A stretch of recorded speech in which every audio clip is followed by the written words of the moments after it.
Hello student, welcome to Education Hub. How are you all? I hope you will be fine. Today our topic is electricity. Electricity is the most important part of our life. I mean, if electricity is not possible, then life is does not better than. I mean, electricity use our homes, schools, hospital etc. अब हम देखते हैं कि electricity होता क्या है, ठीक है, और कैसे इलेक्ट्रिसिटी यूज करते हैं. आज के चैप्टर का मेन मोटो है कि इलेक्ट्रिसिटी के बारे में जानना कि इलेक्ट्रिसिटी क्या होता है. हम लोग देखते हैं कि electricity it is an important source of energy in modern time. Electricity जो है मॉडर्न टाइम का एक बहुत बड़ा सोर्स है, एनर्जी का सोर्स है. अगर इलेक्ट्रिसिटी ना हो then life is not possible in modern time. तो मॉडर्न टाइम में लाइफ पॉसिबिलिटी नहीं है, जिसका use homes, industries, transport, hospital etc इत्यादि यूज करते हैं. दूसरे भाषा में इट इज प्रेजेंस और flow of charge are called electricity. दूसरे भाषा में किसी कंडक्टर में चार्ज का प्रेजेंस होना या चार्ज का फ्लो होना दैट इज कॉल्ड इलेक्ट्रिसिटी. ठीक है, क्लियर. अब आगे बढ़ते हैं कि types of electricity. There are two types of electricity, statics electricity and current electricity. Statics electricity में जो चार्ज होता है रिमेन्स आर इन रेस्ट. जिस इलेक्ट्रिसिटी में चार्ज रेस्ट में हो दैट इज स्टैटिक्स इलेक्ट्रिसिटी, और जिस इलेक्ट्रिसिटी में चार्ज मोशन में हो दैट इज करंट इलेक्ट्रिसिटी. दोनों में बस थोड़ी सी डिफरेंस है कि स्टैटिक्स इलेक्ट्रिसिटी में चार्ज रिमेन्स रेस्ट होते हैं और करंट इलेक्ट्रिसिटी में चार्ज होते हैं हमेशा मूवेबल होते हैं. अब एग्जांपल्स देखते हैं. जो लाइटनिंग होता है, लाइटनिंग में चार्ज कंटिन्यूअस फ्लो नहीं होते, फ्यू सेकंड के लिए फ्लो होते हैं, उसके बाद वो अपने आप डिस्ट्रॉय होते हैं, ट्रांसफॉर्मेशन हो जाता है, जिसके कारण चार्ज फ्लो नहीं कर पाता. बट जो हम घर में इलेक्ट्रिसिटी यूज करते हैं मशीन वगैरह कुछ मूव करने के लिए, वो कंटिन्यूअस चार्ज फ्लो करता है. ठीक है, तो वो जो होगा चार्ज उसका मोशन में होगा तो हम लोग कहेंगे करंट इलेक्ट्रिसिटी. अब एक टॉपिक आता है, एक पॉइंट आता है, charge. What do you mean by charge?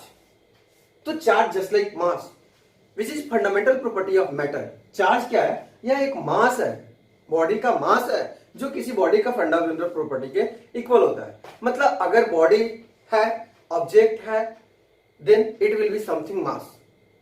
अगर body it is not possible then mass is not created.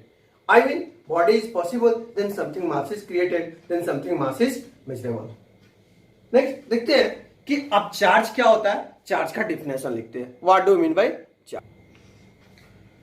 Charge क्या होता है? चार्ज का मीन दूसरा नाम इलेक्ट्रिक चार्ज है. Like mass is fundamental property of matter. यह किसी मैटर का फंडामेंटल प्रॉपर्टी होता है.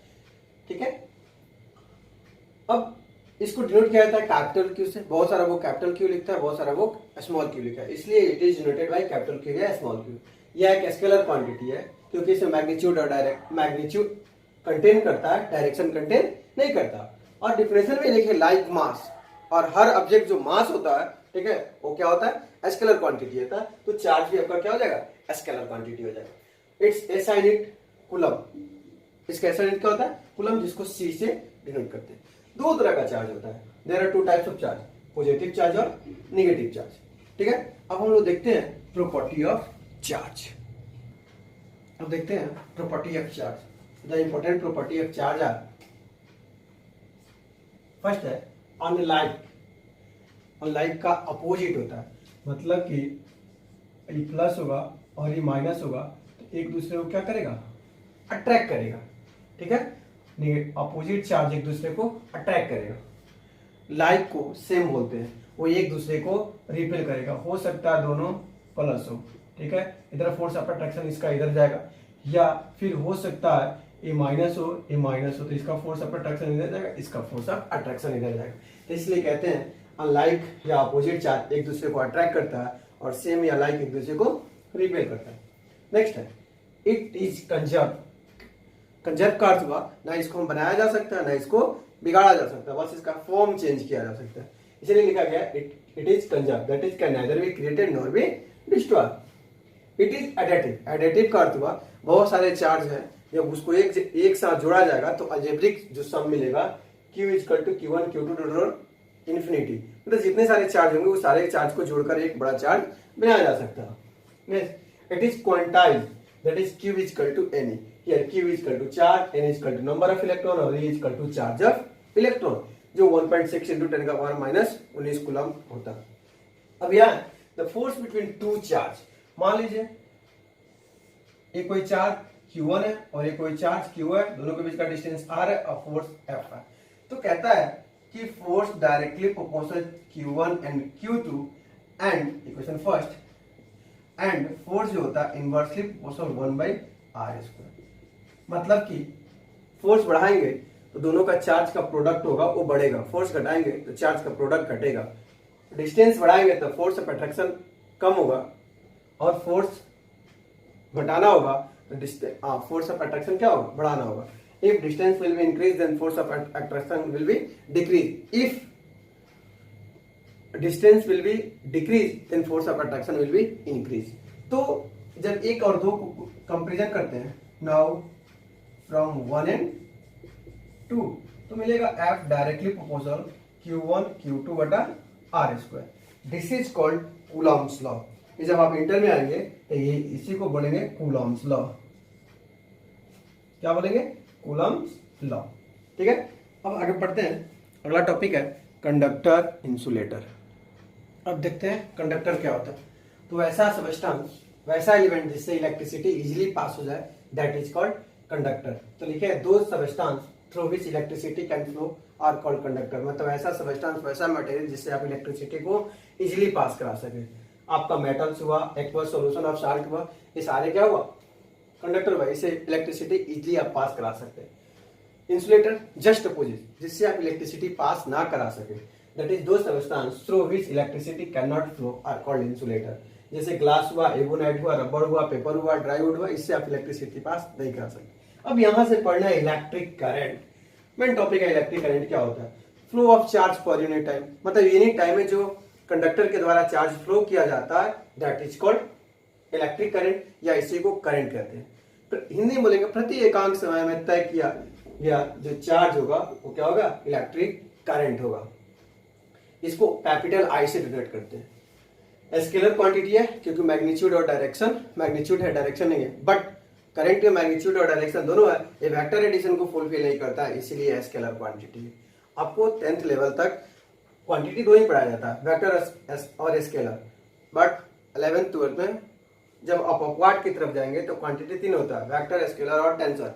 टेंसर में क्या होता है कि वेक्टर एडिशन को फुलफिल करना चाहिए, बस करंट वेक्टर एडिशन को फुलफिल नहीं करता है. फिर लिखे current is equal to charge by data. Current को I से सूचित करते हैं, डिनोट करते हैं, चार्ज को Q/T. और Q इज इक्वल टू, आप चार्ज प्रॉपर्टी ऑफ चार्ज में पढ़ेगी, क्वांटाइज होता है. तो Q का वैल्यू N होता है तो N/T. ऐसा यूनिट एम्पियर होता है, कैपिटल A से डिनोट करते हैं. 1 एम्पियर 1 कूलम पर सेकंड होता है, क्योंकि चार्ज का कूलम होता है और टाइम का सेकंड होता है, इसीलिए 1 ampere is equal to 1 coulomb per second. 1 milli ampere 10 का पावर माइनस 3 एम्पियर के बराबर होता है और 1 माइक्रो एम्पियर 10 का पावर माइनस 6 एम्पियर के इक्वल होता है. करंट को जिससे आप मेजर करते हैं उसका नाम है आमीटर. ठीक है, और आमीटर का रेजिस्टेंस हमेशा लो होता है, इसीलिए करंट आप फ्लो करा सकते हैं. Ammeter always connected in series combination. Ammeter हमेशा सीरीज कॉम्बिनेशन में कनेक्ट किया जाता है, क्योंकि आपको electricity, amount of electricity find out करना होता है कि किसी ओन्स पे, किसी पर्टिकुलर जगह पे कितना आप अमाउंट ऑफ इलेक्ट्रिसिटी यूज कर रहे हैं, इसीलिए इसको सीरीज कॉम्बिनेशन में यूज किया जाता है.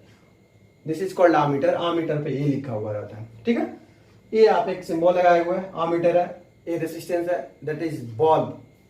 बैटरी से कनेक्ट किया है स्विच. देख रहे हैं कि क्या कैसे कनेक्ट किया गया, तो सीरीज कॉम्बिनेशन में कनेक्ट किया गया. फिर नेक्स्ट देखते हैं. एक क्वेश्चन है, डिफाइन 1 एम्पियर. 1 एम्पियर को डिफाइन करना है. तो हम लोग जानते हैं I is equal to Q/T. ठीक है, इसी को डिफाइन करेंगे. कह रहा है when unit coulomb of charge, मतलब 1 coulomb charge flow through a cross section, किसी क्रॉस सेक्शन से पास करता हो यूनिट सेकेंड में, यूनिट टाइम में, then said to be 1 ampere. मतलब कि यूनिट टाइम में किसी 1 कूलम चार्ज, कोई 1 कूलम चार्ज यूनिट टाइम में किसी कंडक्टर से क्रॉस करता हो, किसी वायर से क्रॉस करता हो, दैट इज कॉल्ड 1 एम्पियर या यूनिट एम्पियर। अब डायरेक्शन ऑफ करंट क्या हो सकता है वो देखेंगे। The conventional direction of electric current is from positive terminal of a cell या बैटरी टू नेगेटिव टर्मिनल। मतलब जब इलेक्ट्रॉन प्रोटॉन न्यूट्रॉन का खोज नहीं हुआ था, विस्तृत जानकारी नहीं थी, उस समय बताया गया था कि या अभी भी जो करंट का डायरेक्शन होता है वो क्या होता है, पॉजिटिव टर्मिनल से नेगेटिव टर्मिनल होता है। But actual flow of electron का जो फ्लो होता है negative terminal to positive terminal होता है। ये कन्वेंशनल करंट के उल्टा होता है, अपोजिट डायरेक्शन में होता है। और ऐसा क्यों होता है, अब नेक्स्ट में देखते हैं कि ऐसा क्यों होता है कि इलेक्ट्रॉन जो होता है कैसे फ्लो करता है, negative terminal to positive terminal. अब देखते हैं how the current flow in wire. Current wire में कैसे फ्लो होता है ये देखते हैं। कह रहा है when the metal wire has not been connected to a source of electricity. Source of electricity का अर्थ क्या हुआ, सेल या battery. Then the electrons move at random in all the directions between the atoms of metal. कह रहा है कि जब किसी मेटल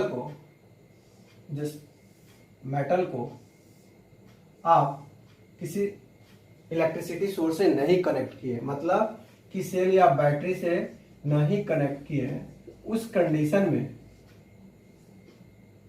जो इलेक्ट्रॉन होगा वो रेंडमली किसी भी डायरेक्शन में मूव कर सकता है। इसका कोई डायरेक्शन क्या होगा, फिक्स नहीं होगा, क्योंकि हम उसको एनर्जी नहीं दे रहे, एनर्जेटिक नहीं कर रहे हैं, उसको डायरेक्शन प्रोवाइड नहीं कर रहे। दूसरा में when a source of electricity is connected the ends of wire. जब अब इसी वायर को किसी सोर्स से कनेक्ट करते हैं, चाहे वो सेल हो बैटरी हो, किसी से भी कनेक्ट करते हैं, ठीक है, तो आप देखते हैं क्या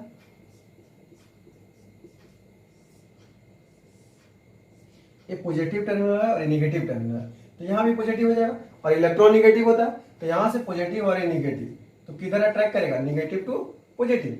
पॉजिटिव नेगेटिव टर्मिनल को इलेक्ट्रॉन को अपने तरफ अट्रैक्ट करेगा। और यहाँ देखते हैं ये नेगेटिव टर्मिनल है, नेगेटिव टर्मिनल, तो नेगेटिव चार्ज मतलब कि दोनों लाइक चार्ज एक दूसरे को क्या करता है, रिपेल करता है। तो वही चीज यहाँ कह रहा है कि when a source of electricity is connected the ends of wire. जब इसको किसी सोर्स से कनेक्ट किया जाएगा तो इसमें इलेक्ट्रॉन जो होंगे वो कैसे मूव करेंगे, negative terminal to positive terminal. But अब बाहर की तरफ देखेंगे positive terminal to negative terminal होता है। अब बात समझिए, तो यहाँ पॉजिटिव पार्ट है, पॉजिटिव चार्ज है और ये नेगेटिव चार्ज है। तो पॉजिटिव चार्ज और नेगेटिव चार्ज एक दूसरे को क्या करता है, अट्रैक्ट करता है, इसीलिए इसको खींचेगा। और यहाँ नेगेटिव चार्ज है, नेगेटिव चार्ज एक दूसरे को रिपेल करेगा, इसीलिए इसको आगे की तरफ धक्का देगा। तो नेगेटिव टू पॉजिटिव, लेकिन आउटसाइड से क्या हो जाएगा, पॉजिटिव टू नेगेटिव होता है। अब कुछ एग्जाम्पल देखते हैं। एनसीईआरटी बुक में पेज नंबर 200 पे एग्जांपल 12.1 है। कह रहा है एक सर्किट ऑफ 0.5 एम्पियर। एम्पियर किसका ऐसा यूनिट होता है, करंट का। तो given I is equal to 0.5 ampere, right. Filament है, electric bulb for 10 minute. Time जो जल रहा है वो 10 मिनट तक जल रहा है फिलामेंट। तो 10 into 60 second. Find the amount of electric charge. अभी हम लोग पढ़े, we know that I is equal to Q बटा T। तो I कितना आपका 0.5 एम्पियर, Q कितना पता नहीं, टाइम कितना 10 into 60 सेकेंड। जब क्रॉस मल्टीप्लाई करेंगे तो Q is equal to 0.5 into 10 into 60। अब क्या हो जाएगा, कूलम हो जाएगा। सॉल्व करेंगे तो पॉइंट हटेगा तब बटा 10 हो जाएगा, 10 से 10 गया तो 5 में 6 बचे 30, यानी कि 300 कूलम। तो चार्ज कितना हो जाएगा, कितना चार्ज क्रिएट करेगा, 300 कूलम चार्ज क्रिएट करेगा। फिर नेक्स्ट देखते हैं, देखेंगे इलेक्ट्रिक पोटेंशियल। कह रहा है the work done in a moving unit positive charge from infinity to that point.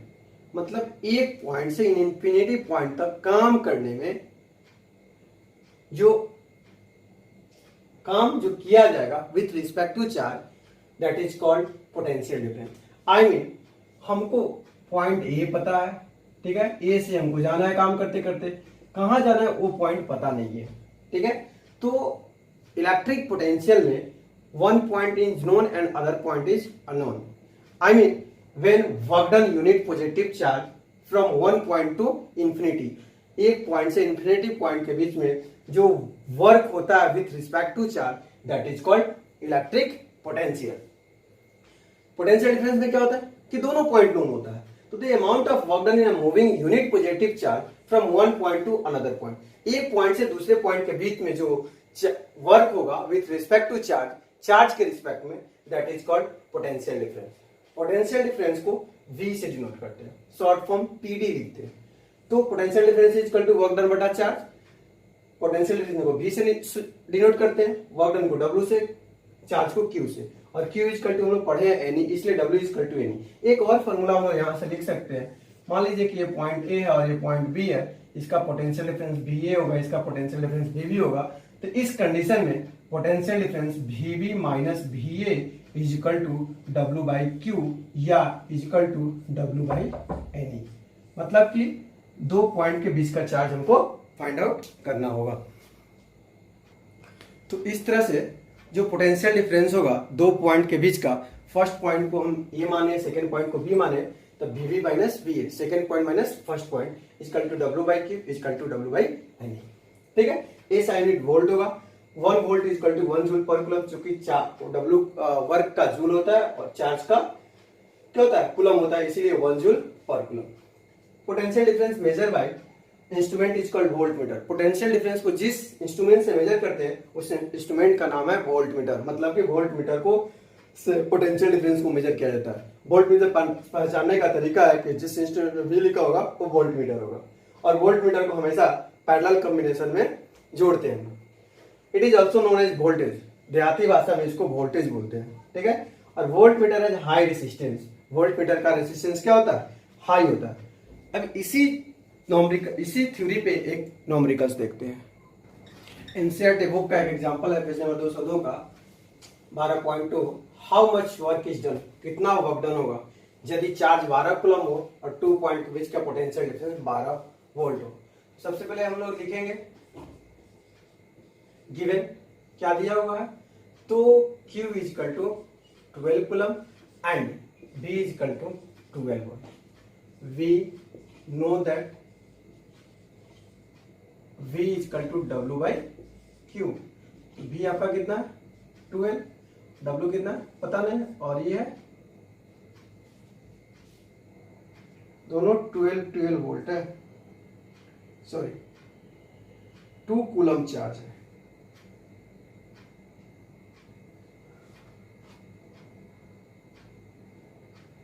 To coulomb charge है, 12 नहीं है, 2 कूलम है, तो ये 2 कूलम हो जाएगा. तो कितना हो जाएगा 2. तो W is equal to 12 two 24, और वर्क का कितना ऐसा यूनिट होता है, जूल. यानी कि वर्क डन कितना हो जाएगा 24 जूल हो जाएगा. ठीक है. अब इस तरह से आगे बढ़ते हैं, देखते हैं इलेक्ट्रिक सर्किट. कह रहे हैं continuous conducting path consisting of wire. मतलब वैसा कंटिन्यूअस पाथ जो वायर के बीच में अदर असिस्टेंस, जैसे बल्ब हुआ, ट्यूब हुआ, टीवी हुआ, स्विच बिटवीन 2 टर्मिनल, और उसके बीच में स्विच भी हो 2 टर्मिनल के बीच में, तो उसको सेल या बैटरी से कनेक्ट करेंगे, उसी को हम लोग क्या बोलेंगे, सर्किट बोलेंगे. मतलब एक कंटिन्यूअस पाथ जिससे इलेक्ट्रिसिटी को क्रॉस कराया जाए, एक जगह से दूसरे जगह, एक पॉइंट से दूसरे पॉइंट तक ले जाया जाए, that is called electric circuit. अब आता है सर्किट डायग्राम. तो circuit diagram which indicates how different component in circuit have been connected by using symbol is called circuit diagram. मतलब एक ऐसा डिफरेंट कंपोनेंट्स, ठीक है, डिफरेंट कंपोनेंट्स को कैसे कनेक्ट किया जाए सिंबल के माध्यम से, that is called circuit diagram. यह एक इमेजिनरी पार्ट होता है. जैसे आप घर बनाते हैं तो एक स्ट्रक्चर तैयार करते हैं, ठीक है, जस्ट लाइक आप सर्किट डायग्राम बना, इलेक्ट्रिक सर्किट बनाने से पहले आप एक सर्किट डायग्राम बनाएंगे कि हमको यहाँ पे ये चीज कनेक्ट करना है, यहाँ पे ये चीज कनेक्ट करना है. This combination is called circuit diagram. अगला टॉपिक है ओम्स लॉ. अब हम देखते हैं ओम्स लॉ.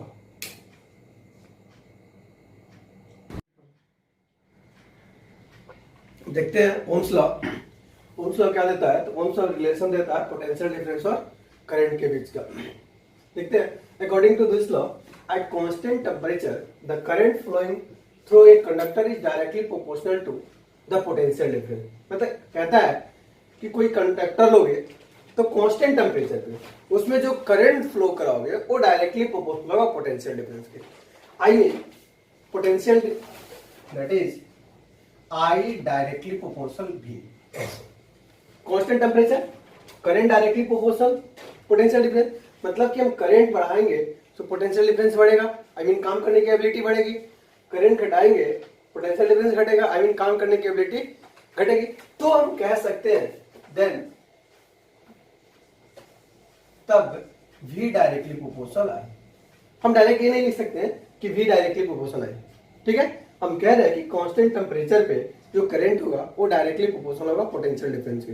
आई mean current increase then potential difference increase, current decrease potential difference decrease, then हम कह सकते हैं कि V डायरेक्टली प्रोपोर्शनल आई।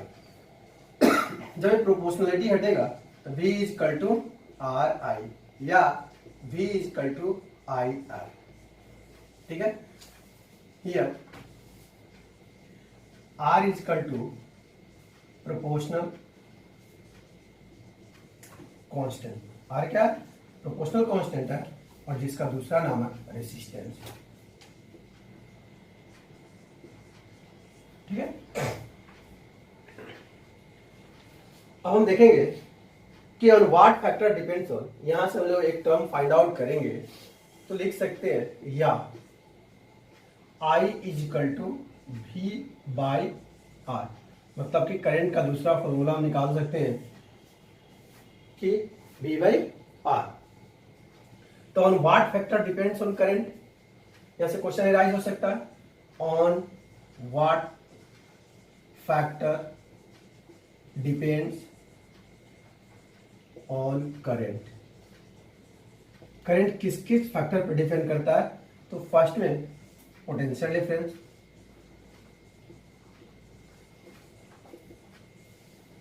और सेकंड में करंट, ठीक है। इस तरह से हमको रिलेशन क्या मिला कि पोटेंशियल डिफरेंस और करंट का रिलेशन मिला। फिर हम आगे देखते हैं रेसिस्टेंस। अब देखेंगे रेसिस्टेंस, इसी को बोलते हैं resistance of conductor. The property of conductor due to which it oppose the flow of current through it is called resistance. Resistance किसी कंडक्टर का प्रॉपर्टीज होता है जो करंट को अपोज करता है, ठीक है। जैसे मान लीजिए कि ये आपका करंट कंडक्टर हुआ, ठीक है। जब इसमें करंट इन करेगा, आगे की तरफ बढ़ेगा, तो इसको अपोज करेगा आगे बढ़ने के लिए, आगे बढ़ने नहीं देगा, दैट इज कॉल्ड रेसिस्टेंस। मतलब ये कंडक्टर का प्रॉपर्टीज होता है। दूसरी भाषा में हम कह सकते हैं ओम्स लॉ के आधार पे R is equal to V by I, तो हम कह सकते हैं कि the ratio between potential difference and current are known as resistance of conductor या रेसिस्टेंस।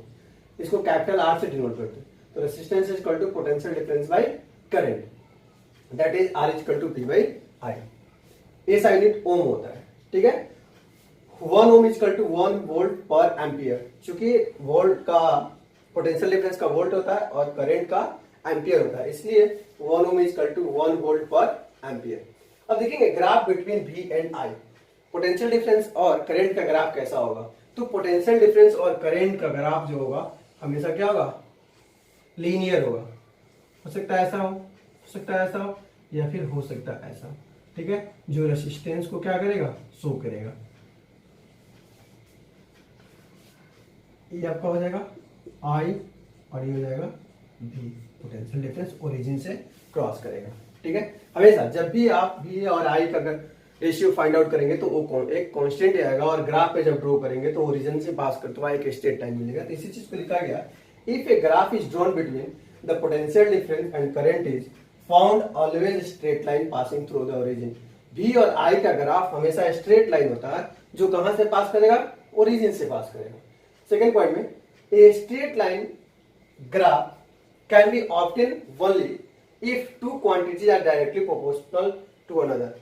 स्ट्रेट लाइन ग्राफ तभी फाइंड आउट होता है जब एक बॉडी दूसरे बॉडी के डायरेक्टली प्रोपोर्शनल होता है। आई मीन एक बढ़ेगा तो दूसरा भी बढ़ेगा, that is I directly proportional V या V डायरेक्टली प्रोपोर्शनल I। तभी ये स्ट्रेट लाइन आपको ग्राफ मिलेगा। अभी तो हम लोग थ्योरेटिकल देखे थे ओम्स लॉ, अब एक्सपेरिमेंटल वेरिफिकेशन देखेंगे ओम्स लॉ का। देखेंगे ओम्स लॉ का वेरिफिकेशन, एक्सपेरिमेंटल वेरिफिकेशन कह रहा है हम लोग क्या क्या लेंगे, एक बैटरी लेंगे, स्विच लेंगे, रियोस्टेट लेंगे, आमीटर लेंगे, वोल्ट मीटर लेंगे और कुछ वायर लेंगे और इसको इस तरह से कनेक्ट करेंगे, ठीक है, कि ये पूरा कंप्लीट सर्किट हो जाए, मतलब कि करंट इसमें फ्लो करना शुरू कर दे।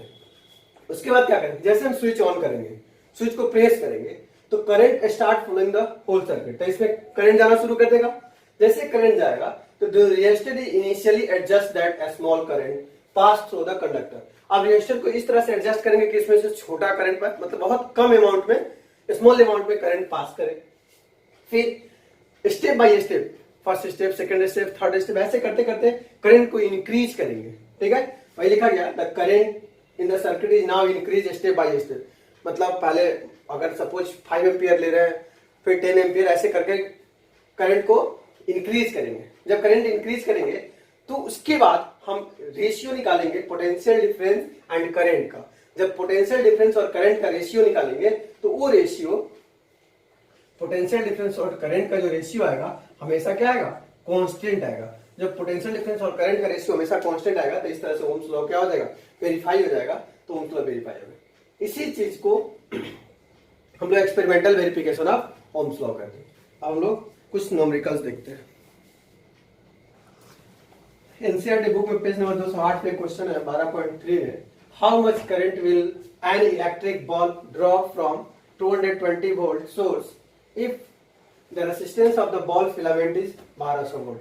कह रहा है कि कितना करंट वो अपने अंदर लेगा यदि वो 220 वोल्ट का सोर्स क्रिएट कर रहा हो और रेजिस्टेंस उसका हो 1200 हो।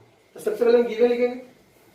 गिवन क्या क्या दिया हुआ, V is equal to 220 volt और R is equal to 12। Now ohms law, Ohm's law क्या कहता है, V is equal to IR। V कितना है 220, I कितना पता नहीं, R है 1200। तो या 220 बटा 1200 इक्वल टू I। जब आप इसको भाग करोगे तो ये आएगा 0.18 एम्पियर इक्वल टू I। इस तरह से I इक्वल टू 0.18 एम्पियर, ठीक है। इसका दूसरा क्वेश्चन देखते हैं। कह रहा है how much current will be increase electric heater coil from 220 volt. जो इलेक्ट्रिक हीटर है 220 वोल्ट उसका पोटेंशियल डिफरेंस है, ठीक है। यदि उसका रेसिस्टेंस 100 ओम हो तो कह रहा है कि वो कितना करंट एब्जॉर्ब करेगा। फिर वैसे again ohms law, V equal to IR। V कितना 220 वोल्ट, I पता नहीं, R है 100। 2 0 से सॉरी कटाएंगे नहीं, लास्ट में कटाएंगे, तो या 220 बटा 100 एम्पियर इक्वल टू I कितना आएगा 2.2 एम्पियर इक्वल टू I। इस तरह से I equal to 2.2 ampere. Next example देखते हैं।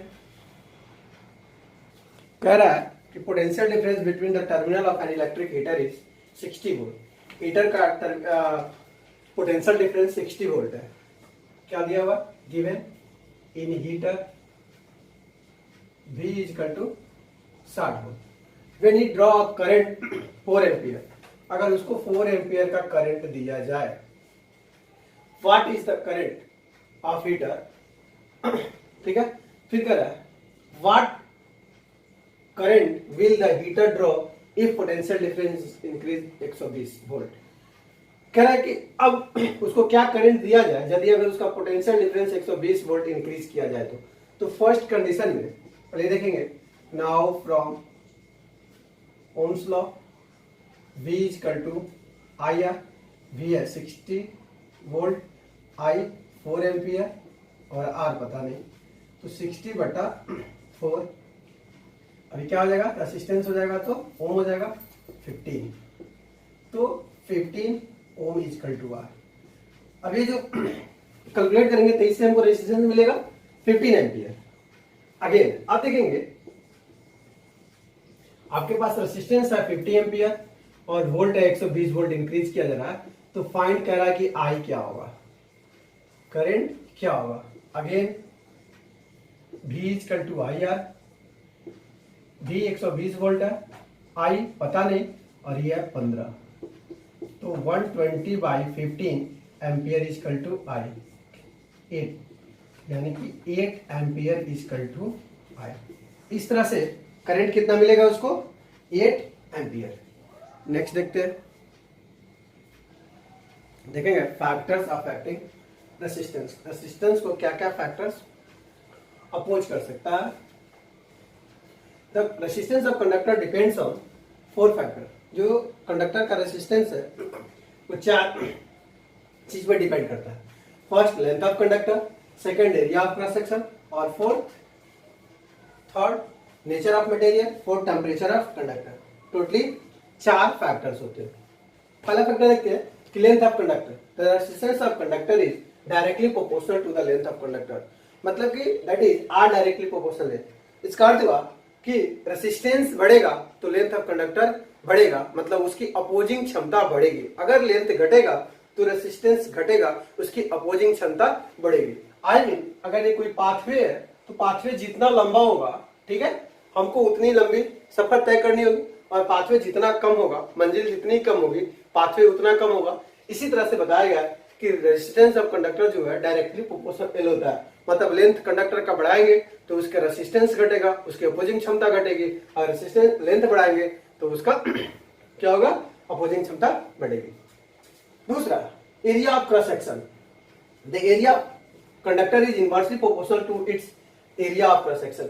जो रेजिस्टेंस ऑफ कंडक्टर है वो इनवर्सली प्रोपोर्शनल होता है एरिया का, मतलब कि रेजिस्टेंस बढ़ाएंगे तो एरिया घटेगा, एरिया बढ़ेगा तो रेजिस्टेंस घटेगा। इनवर्सली का अर्थ एक घटेगा तो दूसरा बढ़ेगा। थर्ड नेचर ऑफ मटेरियल, मतलब वो किस तरह के नेचर से, किस तरह से के मटेरियल से बना है, वो गुड कंडक्टर है, बैड कंडक्टर है, इस पे डिपेंड करता है। तो nature of material, the electrical resistance of conductor depends on the nature of material of which it's made, मतलब वो किस तरह के मटेरियल से बना हुआ। फोर्थ में temperature of conductor. The resistances of all pure metals increase on rising the temperature and decrease on lowering the temperature. जितने भी प्योर मेटल है उसका अगर टेम्परेचर इंक्रीज करेंगे तो रेसिस्टेंस इंक्रीज करेगा होगा, और टेम्परेचर डिक्रीज करेंगे तो उसका रेसिस्टेंस क्या करेगा, डिक्रीज करेगा। ठीक है, अब अगला टॉपिक देखते हैं रेसिस्टिविटी। देखेंगे resistivity. The resistivity of a substance is numerically equal to resistance of a rod of that substance which is 1 meter long and 1 square meter in cross section। कह रहा है कि एक सबस्टेंस का न्यूमेरिकल वैल्यू होता है जो इक्वल होता है किसके इक्वल, कि वो रड 1 मीटर लंबा हो और 1 स्क्वायर मीटर चौड़ा हो। ठीक है, तो इसी हम लिखे कि resistivity of a substance is numerically equal to, resistivity किसी सबस्टेंस का न्यूमेरिकली वैल्यू होता है जो इक्वल होता है 1 मीटर रड की लंबाई और 1 स्क्वायर मीटर चौड़ाई के जो रेसिस्टेंस होता है उसके इक्वल होता है। इसको हम लोग रो से डिनोट करते हैं, इसको बोलते हैं रो। अब भाई एक्सपेरिमेंटल देखते हैं। अभी हम लोग पढ़े हैं कि the resistance of conductor is directly proportional to its length. जो रेसिस्टेंस कंडक्टर का लेंथ होता है वो डायरेक्टली प्रोपोर्शनल होता है, मतलब कि रेसिस्टेंस बढ़ेगा तो लेंथ बढ़ेगा, रेसिस्टेंस घटेगा तो लेंथ घटेगा। इक्वेशन 1 मान ली। दूसरा inversely proportional to its area of cross section, मतलब कि आप रेसिस्टेंस बढ़ाएंगे तो एरिया घटेगा, एरिया बढ़ाएंगे तो रेसिस्टेंस घटेगा। अब दोनों इक्वेशन को कंपैरिजन करते हैं तो लिखते हैं नाउ फ्रॉम इक्वेशन 1 एंड 2। 1 और 2 से क्या मिला कि R डायरेक्टली प्रोपोर्शनल एल बटा ए, फिर या R is equal to rho L बटा ए। लेकिन हमको किसका वैल्यू चाहिए, इसका वैल्यू चाहिए, तो क्रॉस मल्टीप्लाई करेंगे तो R A is equal to rho L. ठीक है, फिर हम लोग देखते हैं या rho is equal to R A बटा एल। इस तरह से आपका रेसिस्टिविटी जो हुआ, दैट इज रेसिस्टिविटी जो हुआ is equal to resistance into area बटा लेंथ ऑफ कंडक्टर। ठीक है। अब जब इसका एसआई यूनिट फाइंड आउट करते हैं तो it's SI unit, SI unit ये होता है ओम मीटर। क्या होता है? ओम मीटर। अब देखते हैं कि ओम मीटर कैसे होता है। रेसिस्टेंस का ओम होता है, एरिया का मीटर स्क्वायर होता है और लेंथ का मीटर होता है। तो मीटर से मीटर कट गया तो क्या बचेगा? ओम मीटर। इस तरह रेसिस्टिविटी का ऐसा यूनिट क्या होता है? ओम मीटर। नेक्स्ट देखते हैं कि the resistivity of alloy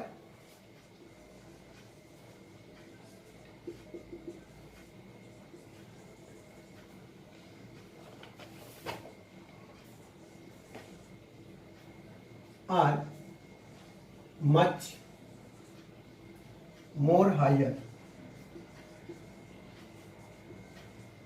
than those of the pure metal.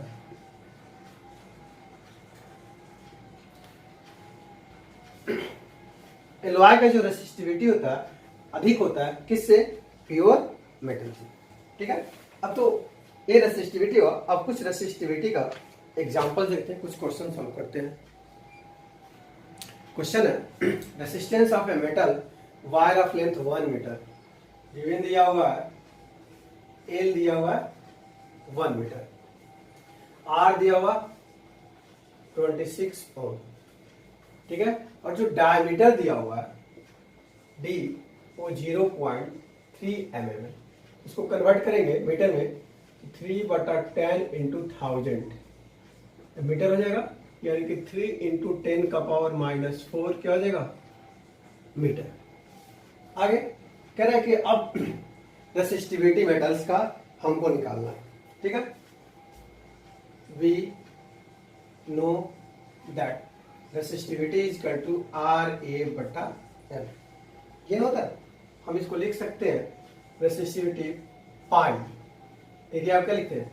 Pi D/2 का स्क्वायर बटा L।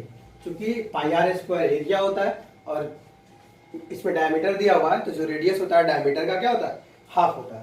तो जब इसको सॉल्व करेंगे मिलेगा R पाई D स्क्वायर 2 जा 4L। अब सिंपली क्या करेंगे? वैल्यू पुट करेंगे। R का वैल्यू है 26, पाई का वैल्यू हम लोगों को कितना मिला? पाई का वैल्यू होता है 22/7। ठीक है, 22/7। डी है आपका 3 इंटू 10 का पावर -4।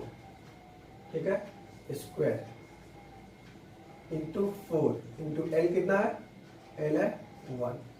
मिला हम लोग को 26, 22 और 3 इंटू 10 का पावर -4 इंटू 3 इंटू 10 का पावर -4। इसको तो 2 टाइम लिखेंगे बटा 7 इंटू 4। ठीक है, इस तरह से हम लोग अब इसको कटाने का कोशिश करेंगे तो ये हो जाएगा 13 और ये हो जाएगा 2, ये हो जाएगा 11। अब तो शायद नहीं कटेगा, तो हम लोग को मिला 13 इंटू 11 इंटू 3 इंटू 3 इंटू 10 का पावर -4 बटा 7। और ऐसा यूनिट क्या होता है? ओम मीटर। ठीक है, फिर अब जब भाग करेंगे, सॉल्व करेंगे इसको, तो मिलेगा रेसिस्टिविटी इक्वल टू 1287 बटा 7 इंटू 10 का पावर -8 ओम मीटर। या फिर जब डिवाइड करेंगे तो हम लोग को मिलेगा कितना? 183.585 इंटू 10 का पावर -8 ओम मीटर। पॉइंट को जब इधर लेके आएंगे स्टैंडर्ड फॉर्म में लिखेंगे। ठीक है, क्या करना होगा हमको? 100 से डिवाइड करना होगा, तो मैथ करो लेकिन 100 से फिर मल्टीप्लाई करेंगे। तो डिवाइड करेंगे तो 1.8385 इंटू 10 का पावर -8 और ये हो जाएगा +2 ओम मीटर। सॉल्व करेंगे तो 1.8385 इंटू 10⁻⁻6 ओम मीटर। इस तरह से रेसिस्टिविटी कितना हो गया उस वायर का 1.835 10⁻⁻6 ओम। फिर नेक्स्ट देखते हैं, क्वेश्चन दिया हुआ ये wire of given material having length L, एक वायर है जिसका लेंथ L है और area of cross section A है। रेसिस्टेंस ऑफ वायर जो दिया है 4 ओम है। सबसे पहले सॉल्यूशन के लिए हमको क्या लिखना होगा, given length is equal to L, length is equal to L, area is equal to A और resistance is equal to 4 ohm. Now तो फिर R इज इक्वल टू क्या होता है, R is equal to rho L बटा 2A, ठीक है। तो रेसिस्टेंस है आपका 4 ओम, रो पता नहीं, L है और सॉरी A होता है और एरिया ऑफ क्रॉस सेक्शन ये है। Equation first. अब अगेन क्या दिया हुआ, अगेन कह रहा है what will the resistance of another wire, same material का एक दूसरा वायर है जिसका लेंथ L/2 है और एरिया 2 है। तो अगेन लेंथ कितना दिया हुआ, length is equal to L/2 और फिर area is equal to 2A। Then R is equal to rho L का वैल्यू कितना है L/2, एरिया कितना है 2A। फिर सॉल्व करेंगे, या R इज इक्वल टू, जब इसको सॉल्व करेंगे तो क्या मिलेगा, रो L बटा 2 टू जा 4A। और यहाँ देखिए RA रो L/A का वैल्यू रो कितना है 4 ओम है, हम तो इसको लिख सकते हैं रो L/A इंटू 1/4 और इसका वैल्यू कितना आया 4 इंटू 1/4। कहाँ से लिख रहे हैं, फ्रॉम इक्वेशन फर्स्ट है। 4 से 4 कट गया तो कितना बचा 1 और ऐसा यूनिट क्या होता है ओम। तो न्यू जो रेसिस्टेंस होगा आपका क्या होगा, न्यू रेसिस्टेंस 1 ओम हो जाएगा। अब आगे देखते हैं कॉम्बिनेशन ऑफ रेसिस्टेंस। अब हम देखते हैं कॉम्बिनेशन ऑफ रेसिस्टेंस। कॉम्बिनेशन का अर्थ होता है कनेक्ट करना, एक दूसरे के साथ जोड़ना, ऐड करना। तो जब दो या दो से अधिक रेसिस्टेंस को एक साथ जोड़ेंगे, एक साथ कनेक्ट करेंगे तो क्या होगा, कॉम्बिनेशन ऑफ रेसिस्टेंस। तो इसीलिए हम लोग लिखते हैं व्हेन टू और more resistance are connected to each other are called combination of resistance. जैसे इसको R1 मान लिया, R2 मान लिया, R3 मान लिया, R4 मान लिया, R5 मान लिया, R6 मान लिया।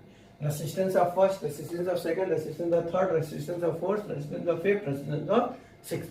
इस तरह से ये सारी जो कॉम्बिनेशन है ये आपका क्या है, जो कनेक्ट किया गया है दैट इज कॉल्ड कॉम्बिनेशन। ना ही इसमें सीरीज दिख रहा है ना इसमें पैरेलल दिख रहा है, लेकिन एक साथ वो कनेक्ट है। अब टाइप्स ऑफ देखेंगे तो कुछ इसमें पार्ट सीरीज है, कुछ इसमें साथ पैरेलल है। इस पूरे कॉम्बिनेशन को हम लोग मिक्स्ड बोलते हैं, क्योंकि सीरीज और पैरेलल एक ही साथ कंबाइन किया गया है। तो हम लोग देखते हैं types of combination of resistance. तो there are 3 types of combination of resistance. First में सीरीज कॉम्बिनेशन, पैरेलल कॉम्बिनेशन और मिक्स कॉम्बिनेशन। टोटली 3 कॉम्बिनेशन है, ठीक है। आपको सीरीज और पैरेलल नहीं पढ़ना है। मिक्स का कोई इंपॉर्टेंट फॉर्मूला नहीं होता है, कोई एग्जैक्ट फॉर्मूला नहीं होता है। इस कॉम्बिनेशन को देखकर कहां तक सीरीज है वहां तक सीरीज का फॉर्मूला है, कहां से पैरेलल है वहां से पैरेलल का फॉर्मूला है। कोई एग्जैक्ट मिक्स का फॉर्मूला नहीं होता, बस ये आपकी सोच के ऊपर डिपेंड करता है कहां वो सीरीज हो रहा है, कहां वो पैरेलल हो रहा है। अब सीरीज में देख रहे हैं कि क्या है, व्हेन 2 और more resistances are connected to end, मतलब एक एंड खत्म होगा दूसरा शुरू होगा। जैसे इस रेसिस्टेंस का यहाँ एंड खत्म हो रहा है फिर शुरू हो जा रहा है, यहाँ इसका खत्म हो रहा है फिर शुरू हो रहा है, फिर खत्म हो रहा है फिर शुरू हो रहा है। मतलब कि एक खत्म होगा दूसरा शुरू होगा, दूसरा खत्म होगा तीसरा शुरू होगा, that is called series combination, ठीक है। इसीलिए बोला गया है एंड टू एंड कॉम्बिनेशन। अब कह रहा है कि according to law of combination of series resistance, series में क्या होता है कि द कंबाइंड सारी रेसिस्टेंस को जब एक साथ कंबाइंड करेंगे तो इसका जो एग्जैक्ट आएगा, एक्चुअल जो कॉम्बिनेशन आएगा वो सारे का इंडिविजुअल सम होगा। तो इसी चीज को लिखा गया the combined resistance of any number of resistances connect in series is equal to the sum of individual resistance. यानी कि जितने भी सारे रेसिस्टेंस को एक साथ कनेक्ट करेंगे तो उसका जो सम होगा वो इंडिविजुअल सम के बराबर होगा। That is R1, R2, R3, R4, ये 4 रेसिस्टेंस था, जब एक साथ इसको कनेक्ट करेंगे तो इसका जो इंडिविजुअल आएगा RS का अर्थ हुआ resistance of series equal to R1 plus R2 plus R3 dot dot इसका 4 5 6 7 जितना आप रेसिस्टेंस कनेक्ट करेंगे उतना चीज होगा। अब एक प्रूफ देखेंगे कि R series equal to RS equal to R1 plus R2 plus R3 कैसे होता है, इस चीज को प्रूव करेंगे। इस चीज को प्रूव करने के लिए हम लोग एक रेसिस्टेंस R1 लिए, एक R2 लिए, एक R3 लिए। इस फर्स्ट का पोटेंशियल डिफरेंस हमने V1 माना, सेकंड का पोटेंशियल डिफरेंस हमने V2 माना और थर्ड का पोटेंशियल डिफरेंस हमने V3 माना। क्योंकि R1, R2, R3 different resistances है तो work done, ability of work done are different, मतलब काम करने का जो क्षमता होगा वो सबको क्या होगा, डिफरेंट होगा। तो फर्स्ट का V1 मान लिए, V2 मान लिए, V3 मान लिए, 1 फॉर फर्स्ट, 2 फॉर सेकंड और 3 फॉर थर्ड। ठीक है, तो वही चीज को लिखा गया, let us consider R1, R2 and R3 are 3 resistances connected in series with potential difference V1, V2 and V3। मतलब R1, R2 3 रेसिस्टेंस है, R3 3 रेसिस्टेंस है, V1, V2 और V3 पोटेंशियल डिफरेंस है रिस्पेक्टिवली का अर्थ हुआ क्रमानुसार, R1 का V1 हो जाएगा, R2 का V2 हो जाएगा और R3 का V3 हो जाएगा। V टोटल पोटेंशियल डिफरेंस है पूरे सर्किट में। ठीक है, तो इसलिए लिखा गया कि V is the total potential difference, then V equal to क्या होगा, V1 plus V2 plus V3। ठीक है, अब लिखेंगे नाउ अगर पूरे सर्किट का रेसिस्टेंस R हो, पोटेंशियल डिफरेंस V हो एंड करंट I हो तो क्या होगा, तो लिखेंगे कि now total resistances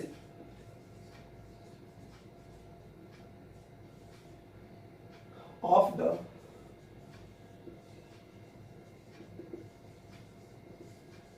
combination is R।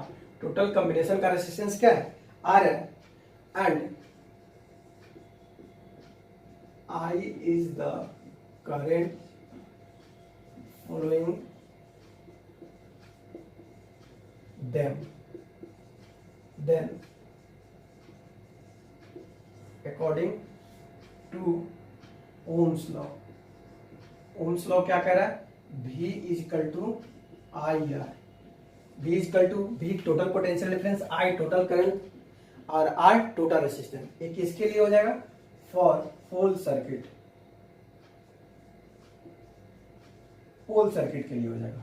Again अब V1 के लिए, फर्स्ट के लिए वर्क करेंगे तो V1 is equal to IR1 for first resistance के लिए,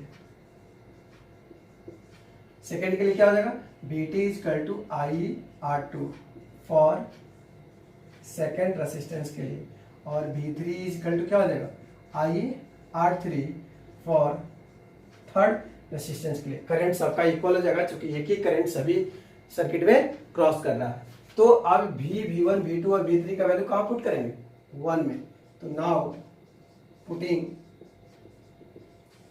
the value V1, V2 and V3 in equation first, then we get, तो V का वैल्यू क्या है IR, V1 का वैल्यू IR1, V2 का वैल्यू IR2, V3 का वैल्यू IR3, अगर इसके आगे V4 होता तो IR4।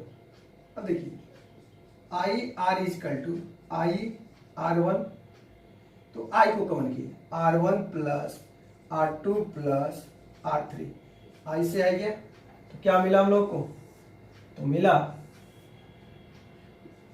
R is equal to R1 plus R2 plus R3, अगर इसके आगे होगा तो R4, इसके आगे होगा तो R5। इस तरह से हम लोग total resistance R is equal to क्या निकाले, R1 plus R2 plus R3। अगर अब ये रेसिस्टेंस को एक साथ कनेक्ट किया जाएगा तो उसके लिए क्या कॉम्बिनेशन होगा, ये हम लोग देखेंगे। अब देखेंगे इन रेसिस्टेंस को एक साथ कनेक्ट करेंगे तो क्या होगा। इन का अर्थ हुआ हमको पता नहीं है कि 2 4 5 200 2000 5000, लेकिन N is the resistance each of value R. N कोई रेसिस्टेंस है जिसका वैल्यू आर है और सीरीज में कनेक्टेड है, तो द इक्विवेलेंट रेसिस्टेंस को आर मान लेंगे।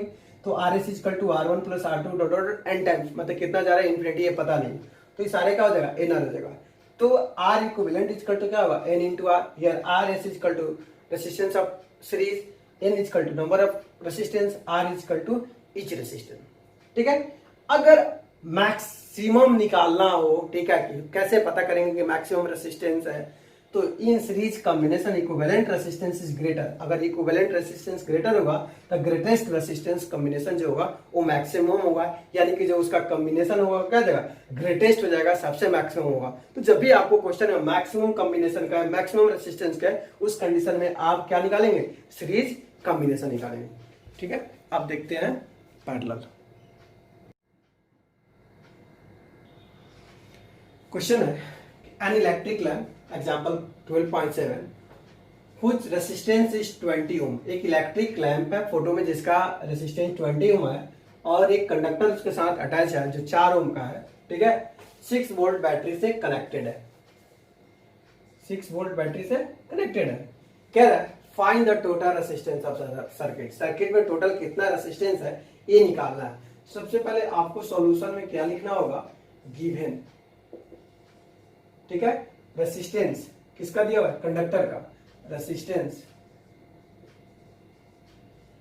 कंडक्टर 4 ओम दिया हुआ, फिर रेसिस्टेंस इसका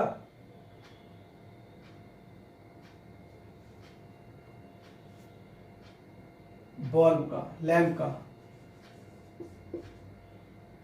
कितना दिया हुआ लैंप का 20 ओम। पोटेंशियल डिफरेंस पीडी दिया हुआ है 6 वोल्ट। अब क्वेश्चन है टोटल रेसिस्टेंस, तो आर टोटल किस कॉम्बिनेशन में कनेक्टेड है, तो सीरीज में। तो सीरीज का कॉम्बिनेशन क्या होता है कि एंड टू एंड कॉम्बिनेशन। तो उसमें क्या होता है R S equal to R one plus R two plus R three dot dot तक जाएंगे। तो आर टोटल क्या हो जाएगा, तो आर कंडक्टर हो जाएगा प्लस आर लैंप हो जाएगा। ठीक है, तो आर कंडक्टर कितना है आपके पास, आर कंडक्टर है 4 और 20 ओम। इस तरह से कनेक्ट करेंगे, जोड़ेंगे तो 24 ओम रेसिस्टेंस। आर टोटल कितना हो जाएगा 24। नेक्स्ट क्वेश्चन देखते हैं। अब कह रहा है current through the circuit. Circuit में कितना करंट जा रहा है ये निकालना है। Now according to Ohm's law, क्या ओम्स लॉ कह रहा है, V equal to I R. V आपका कितना है 6, I कितना है पता नहीं, R कितना है 24, तो 6/24 इक्वल टू I कट गया बोल से क्या मिलेगा 1/4 एम्पियर इक्वल टू I, या भाग करेंगे तो 0.25 एम्पियर इक्वल टू I भी निकल गया। अब सी नंबर क्वेश्चन देखते हैं। सी में कह रहा है ठीक है कि potential difference across electric lamp के अक्रॉस कितना हुआ और फिर आपका कंडक्टर के अक्रॉस कितना हुआ। Again B equal to I R, हम किसके लिए निकाले, पहले लैंप के लिए निकाले। अगेन फॉर लैंप, हम वर्क कर रहे हैं लैंप में। ठीक है, तो for lamp V equal to I R. I कितना है आपके पास 0.25 एम्पियर। रेसिस्टेंस कितना है लैंप का, रेसिस्टेंस देखिए लैंप का रेसिस्टेंस है 20। ठीक है, तो 20 तो मल्टीप्लाई करेंगे तो कितना होगा, तो मल्टीप्लाई 25 गुना 50 अप्रॉक्स 5 आ जाएगा, 5.0 वोल्ट। तो किसका हुआ V लैंप। ठीक है, फॉर अब किसके लिए conductor, V equal to I R, तो V है I है 0.25 और R है आपका 4, तो कितना हो जाएगा 10 0, तो 1.0 वोल्ट V, यानी कि V इक्वल टू 1 वोल्ट। तो कंडक्टर का कितना हो जाएगा 1 वोल्ट। फिर नेक्स्ट देखते हैं पैरेलल कॉम्बिनेशन देखते हैं। Current when two or more resistances are connected between same 2 points, same 2 points के बीच में अगर कनेक्टेड हो, यानी कि इनिशिएट पॉइंट और एंडिंग पॉइंट दोनों आपस में सेम हो, तो वैसे कनेक्शन को हम लोग बोलेंगे पैरेलल कॉम्बिनेशन। यहाँ देखते हैं कि यहाँ जो कॉम्बिनेशन है इनिशिएट और एंडिंग दोनों क्या है सेम पॉइंट है, ठीक है। इसको हम लोग मान लेंगे R1 R2 R3। अब कहता है कि reciprocal of combined resistance in parallel series, ठीक है, in parallel combination is equal to the sum of reciprocal of individual resistance. अगर इसका टोटल रेसिस्टेंस आप निकालेंगे तो R इक्विवेलेंट लिखेंगे, R parallel is equal to 1/R1 plus 1/R2 plus 1/R3। अब इस चीज को प्रूव करेंगे कि कैसे 1/R1 plus 1/R2 plus 1/R3 हुआ। तो लिखेंगे let us consider R1 R2 R3 are 3 resistances connected in series in which इसका करंट अलग अलग होगा, क्योंकि यहां से सर्किट जो है थ्री मल्टीपल वे में जा रहा है। तो जब मल्टीपल वे होगा उस कंडीशन में करंट क्या होगा डिवाइड हो जाएगा, बढ़ जाएगा। तो इसका करंट I1 I2 और I3 टोटल होल करंट जो होगा Y होगा, ठीक है। इस चीज को प्रूव करते हैं। अब इसी चीज को लिखे हैं कि late us consider R1 R2 R3 resistances connected in parallel. A battery of V volt के बैटरी से इसको सप्लाई दे रहे हैं across the end I1 I2 I3। I1 first resistance का करंट हुआ, I2 सेकंड रेसिस्टेंस का करंट हुआ और I3 थर्ड रेसिस्टेंस का करंट हुआ। इस सर्किट में फ्लो कर रहा है, तो देयरफॉर टोटल जो current I equal to I1 plus I2 plus I3 हुआ, ठीक है। अब हम लोग देखेंगे R क्या है, टोटल रेसिस्टेंस है। Now total resistance in circuit is R, then according to Ohm's law, क्या कहता है Ohm's law, V equal to I R. लेकिन हमको वैल्यू किसका चाहिए, I का चाहिए। कि किसके लिए होगा, पूरे सर्किट के लिए, फॉर होल सर्किट के लिए होगा, ठीक है। तो या I is equal to V बटा R। Again I1 is equal to V बटा R1, किसके लिए, फॉर फर्स्ट रेसिस्टेंस के लिए। I2 is equal to V बटा R2, किसके लिए, फॉर सेकेंड रेसिस्टेंस के लिए, ठीक है। अगेन अब क्या निकलेंगे, I3 is equal to V बटा R3, किसके लिए, फॉर थर्ड रेसिस्टेंस के लिए। अब हमको I का भी वैल्यू मिल गया, I1 का भी मिल गया, I2 और I3 का मिल गया। तो हम लोग क्या करेंगे, now putting the value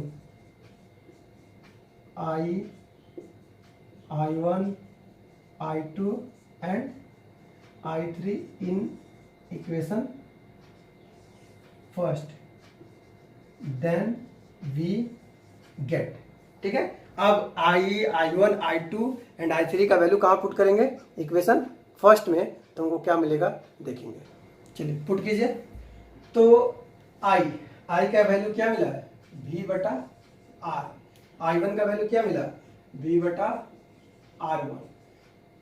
I2 का वैल्यू क्या मिला है, V बटा R2। और I3 का वैल्यू V बटा R3। तो V भी कॉमन हो जाएगा, तो 1/R इज इक्वल टू क्या बचेगा, 1/R1 1/R2 1/R3। प्रूव हुआ। अब देखते हैं कि इन रेसिस्टेंस के लिए नंबर ऑफ एन रेसिस्टेंस हो उसके लिए क्या फॉर्मूला होगा। अब इसका कुछ नोट देखेंगे।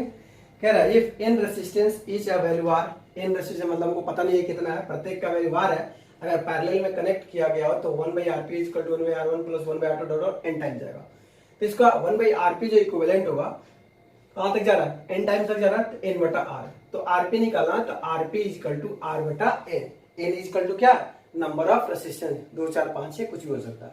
नेक्स्ट नोट में कह रहा है when a number of resistances are connected in parallel, अगर नंबर ऑफ रेसिस्टेंस पैरेलल में कनेक्ट हो तो देयर टोटल रेसिस्टेंस होगा वो लेस होगा, क्या होगा, छोटा होगा, that is minimum, that is minimum. तो जब भी क्वेश्चंस में कहे कि हमको मैक्सिमम रेसिस्टेंस चाहिए तो हम क्या कौन सा कॉम्बिनेशन करेंगे, सीरीज, और मिनिमम कहेगा तो कौन सा करेंगे, पैरेलल। अब कुछ एग्जांपल का क्वेश्चन हम देखते हैं। क्वेश्चन दिया हुआ है इन द सर्किट डायग्राम, एक सर्किट डायग्राम दिया हुआ, suppose the resistance R1 R2 have the values 5 10 30, R1 का वैल्यू 5 है, R2 का वैल्यू 10 है और R3 का वैल्यू 30 है। इसको कनेक्ट किया गया बैटरी 12 वोल्ट के बैटरी से। कह रहा है कि the current through each resistor, प्रत्येक रेसिस्टर के लिए कितना करंट जाएगा ये हमको बताना है। सेकंड में टोटल करंट कितना होगा ये बताना है, और थर्ड में कह रहा है टोटल रेसिस्टेंस कितना होगा, सर्किट टोटल सर्किट का रेसिस्टेंस कितना होगा यह बताना है। तो सबसे पहले हम सॉल्यूशन करते हैं फर्स्ट सर्किट के लिए, और फर्स्ट सर्किट के लिए R कितना है, R1 है 5, ठीक है, V कितना है 12 वोल्ट।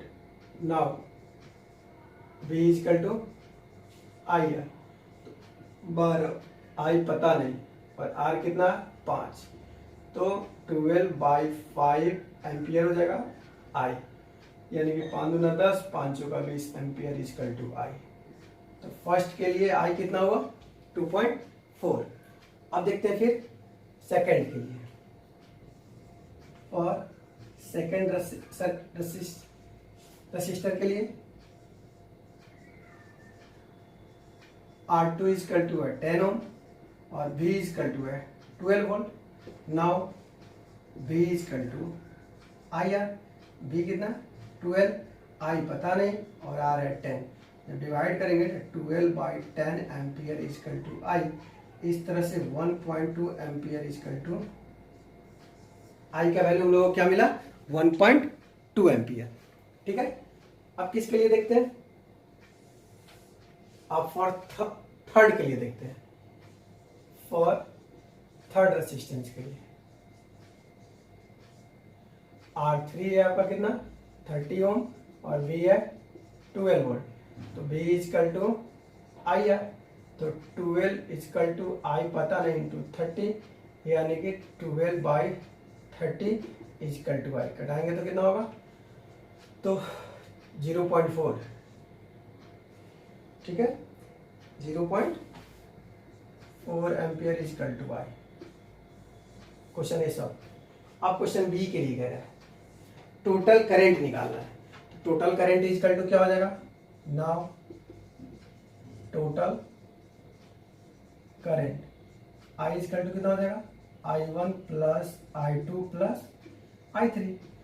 I1 का वैल्यू कितना है 2.4 और I2 का वैल्यू 1.2 और 0.4, सब किस में हो जाएगा, एम्पियर में। जोड़ेंगे तो 4 4 8 2 10 का 0, हाथ में 1 1 2 2 4, I इक्वल टू 4 एम्पियर। अब कह रहा है कि टोटल रेसिस्टेंस निकालना है, तो किस कॉम्बिनेशन में है, तो पैरेलल में है। तो पैरेलल के लिए 1/Rp equal to 1/R1 plus 1/R2 plus 1/R3। तो 1/R1 कितना 1/5 प्लस 1/10 प्लस 1/30, एलसीएम लेंगे तो कितना आएगा 30, तो 5 6 या 10 3 या 1, 6 3 1 10/30, और यहाँ कितना हो जाएगा 1/Rp, ये भी 1/Rp, और यहाँ भी हो जाएगा 1/Rp। कितना हो जाएगा, जब सॉल्व करेंगे तो हमको मिलेगा Rp equal to 10, Rp equal to 30 कितना हो जाएगा 30/10, 0 से 0 गया। इस तरह से Rp इक्वल टू कितना होगा 3, ओम। आर इक्विवेलेंट कितना हो जाएगा 3 ओम। नेक्स्ट एग्जांपल देखते हैं। एक सर्किट डायग्राम दिया हुआ R1 R2 R3 R4 का वैल्यू दिया हुआ 12 वोल्ट बैटरी के साथ कनेक्ट कर रहा है, मतलब 12 वोल्ट बैटरी के साथ कनेक्ट कर रहा है। तो कह रहा है कि टोटल रेसिस्टेंस निकाले और टोटल करंट निकाले। तो यहाँ सर्किट में देखेंगे ये पैरेलल R1 R2 पैरेलल है, R3 R4 R5 भी पैरेलल है, लेकिन एक दूसरे के साथ किससे कनेक्टेड है, सीरीज में कनेक्टेड है। तो निकालेंगे पहले पैरेलल का, ठीक है। तो फर्स्ट कंडीशन या फॉर R1 एंड R2 के लिए तो क्या हो जाएगा 1/R' मान ले रहा है is equal to 1/R1 plus 1/R2। तो 1/R1 कितना है 1/10 प्लस 1/40। एलसीएम तो 40 हो जाएगा, तो 4 10 4 जा 1, यानी कि 5/40 और यहाँ 1 हो जाएगा 1/R' 1/R'। तो R' इक्वल टू कितना हो जाएगा 1/8 हो जाएगा, यानी कि 8 एम्पियर, ठीक है। और सेकेंड कंडीशन, सेकेंड कंडीशन के लिए टोटल को मान लेना है 1/R3 डबल डैश। तो 1/R3 plus 1/R4 plus 1/R5। तो 1/R3 का वैल्यू कितना, तो 1/30 सॉरी 1/30। R4 का वैल्यू है 1/20 है और R5 का वैल्यू है 60। एलसीएम लेंगे तो शायद 60 आएगा, 32 जा 20, 3 जा 31 जा, और यहाँ क्या हो जाएगा 1/R', ठीक है। फिर सॉल्व करेंगे तो क्या मिलेगा 1/R', कितना मिलेगा 1/R', आपको 2 3 5 1 6, 6/60 कट गया 10। तो 1/R', equal to 1/10।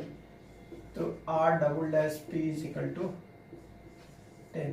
Therefore RP R series ना है, तो RS is equal to R' plus R', तो 8 प्लस 10 ओम, यानी कि 18 ओम।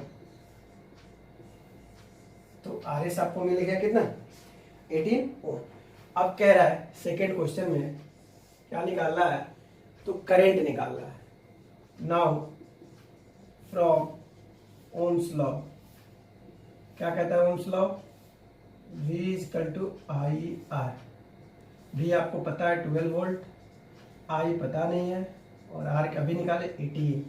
तो कितना हो जाएगा 12/80 एम्पियर में आंसर आएगा I। तो अगर आप सॉल्व करेंगे तो आएगा 0.67 एम्पियर इक्वल टू I। इस तरह से I इक्वल टू 0.67 एम्पियर, ठीक है। अब हम लोग देखते हैं, पढ़े हम लोग पैरेलल और सीरीज, ठीक है, या सीरीज और पैरेलल। मिक्सअप के लिए कोई एग्जैक्ट फॉर्मूला नहीं है, वहां आपका कॉन्सेप्ट वर्क करेगा कि कहाँ सीरीज हो रहा है कहाँ पैरेलल हो रहा है, इस हिसाब से बनाएंगे। अब देखेंगे कि सीरीज और पैरेलल में डिफरेंस क्या होता है। कह रहा है डिफरेंस बिटवीन सीरीज कॉम्बिनेशन और पैरेलल कॉम्बिनेशन। तो देखेंगे effective resistance is always equal to the sum of individual resistance. जो सीरीज में इफेक्टिव रेसिस्टेंस होता है RS equal to R1 plus R2 plus R2, तो वही होगा इंडिविजुअल रेसिस्टेंस के सम के बराबर हो जाएगा।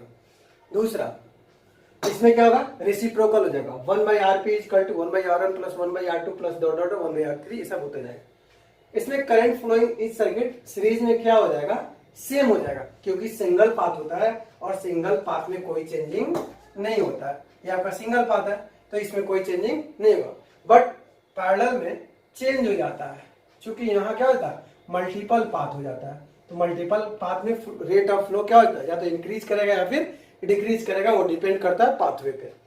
थर्ड में क्या है, तो पोटेंशियल डिफरेंस अक्रॉस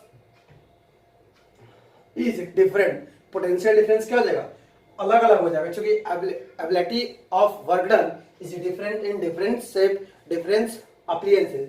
इसमें क्या हो जाएगा, सेम हो जाएगा, क्योंकि दो पॉइंट के बीच का जो पोटेंशियल डिफरेंस मेजर करने का, दो पॉइंट के बीच में ही मेजर होता है, और दोनों पॉइंट एंडिंग और इनिशिएट दोनों का क्या होता है, सेम होता है। इसलिए इसका पोटेंशियल डिफरेंस मतलब पैरेलल का पोटेंशियल डिफरेंस सेम हो जाएगा और सीरीज का पोटेंशियल डिफरेंस अलग अलग हो जाएगा। अब इसका देखते हैं डिसएडवांटेज ऑफ सीरीज सर्किट, देखेंगे डिसएडवांटेज ऑफ सीरीज सर्किट। ठीक है, तो इसका क्या इंपॉर्टेंस है ये हम लोग, तो कह रहा है कि one electrical appliance stop working due to some defect, किसी डिफेक्ट के कारण अगर कोई अप्लायंस काम करना बंद कर दे, मान लीजिए आपका सीरीज सर्किट है, ठीक है, किसी कारणवश एक अप्लायंस कोई काम करना बंद कर दे, सपोज ये काम करना बंद कर दे, आई मीन कि बीच से ब्रेक होगा, तो सारे जो अप्लायंस होंगे वो उसके बाद वाले में वो प्रॉपर काम करना बंद कर देंगे, मतलब उसके बाद में करंट पास नहीं करेगा, इसलिए वो वर्किंग नहीं करेंगे।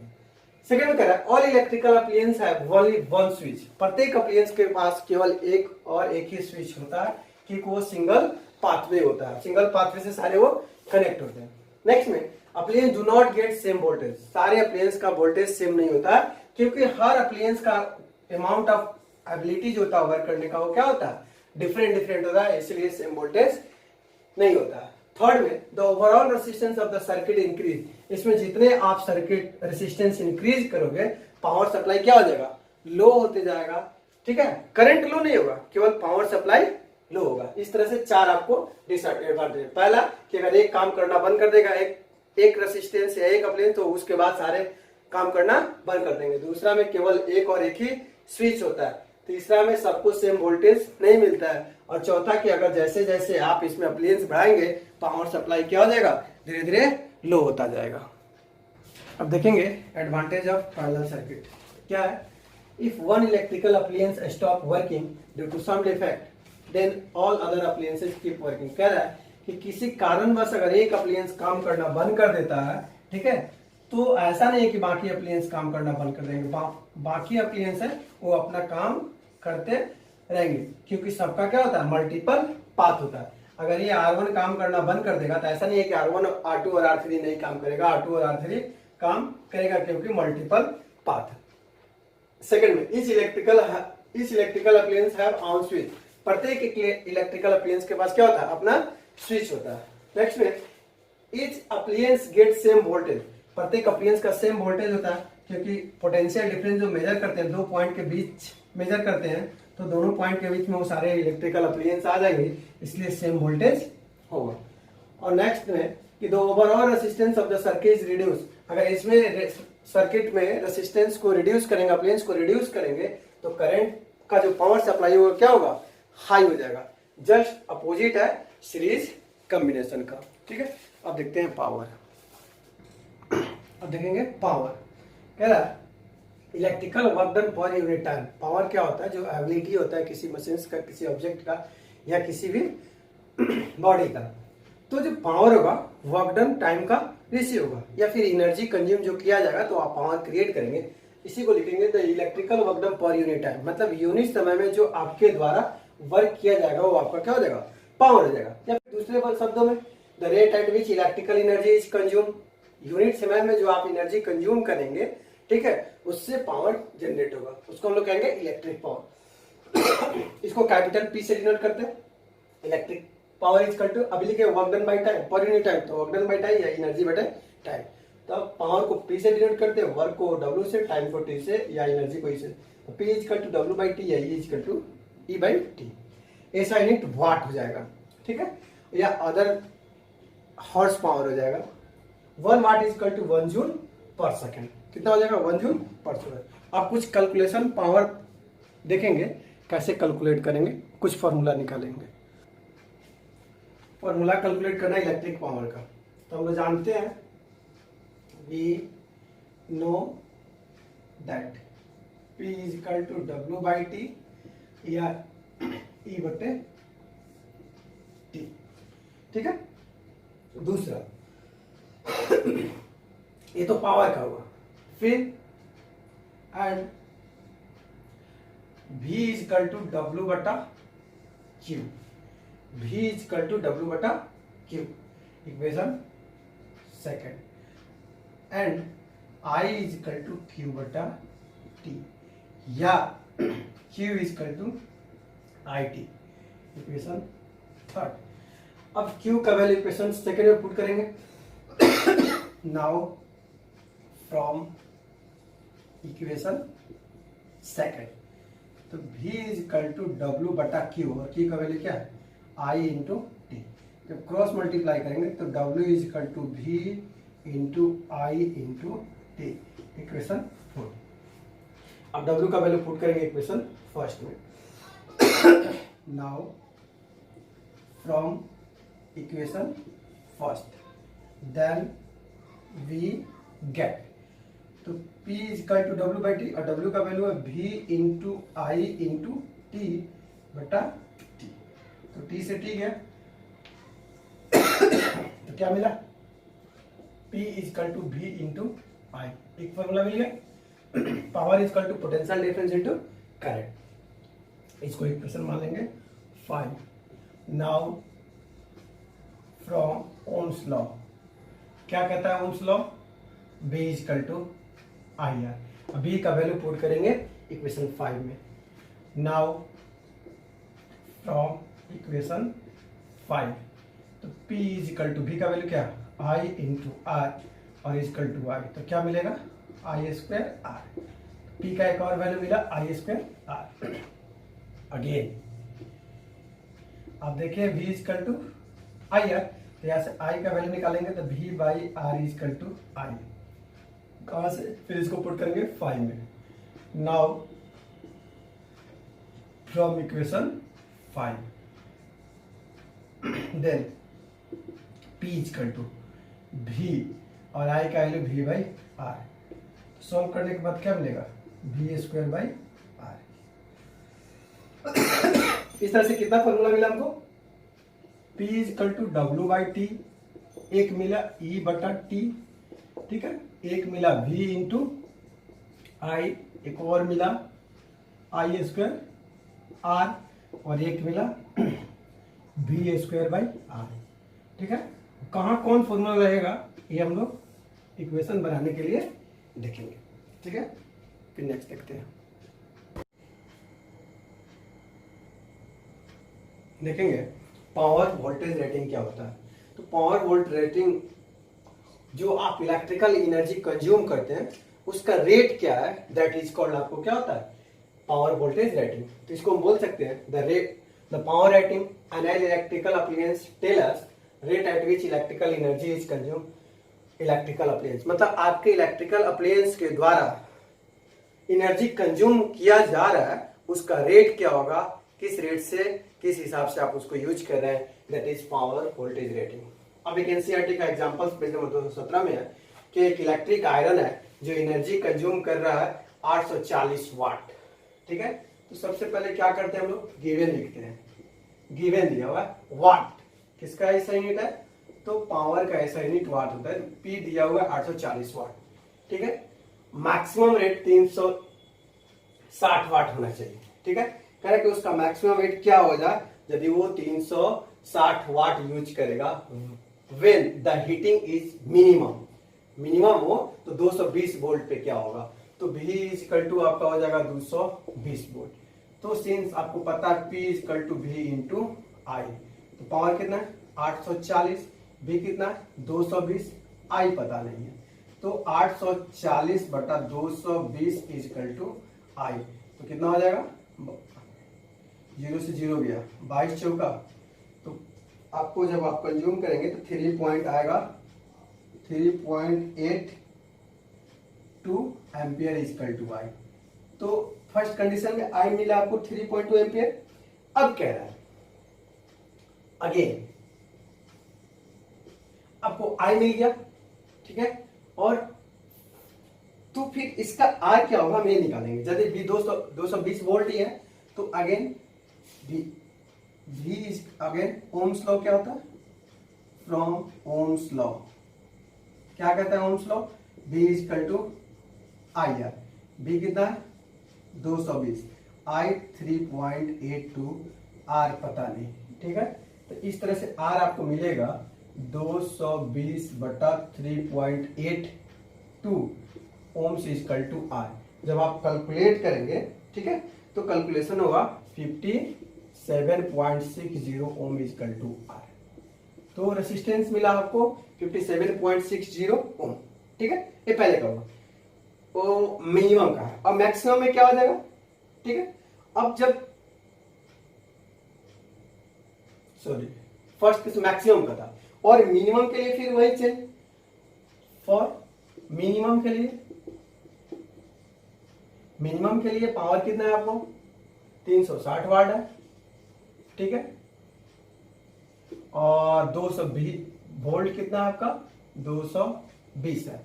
तो फिर आप क्या करेंगे, V इक्वल टू आई है, since P equal to V into I.